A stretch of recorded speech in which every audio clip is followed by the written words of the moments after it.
Ito na naman ang aking doggy. Kumakain ako eh. Kaya dito na naman yan. Pawa effect pa yan. Papasubo. Gusto lagi sinusubuan. Kaya pagkakain na sila, wala na gana.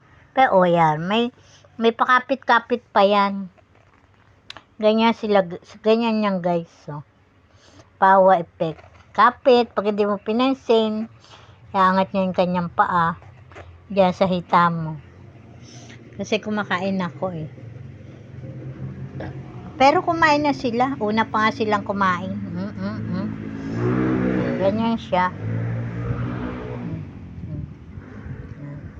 Ganyan. Yan. Yan ang gusto niya. Kaya magpaparamdam siya. Ba?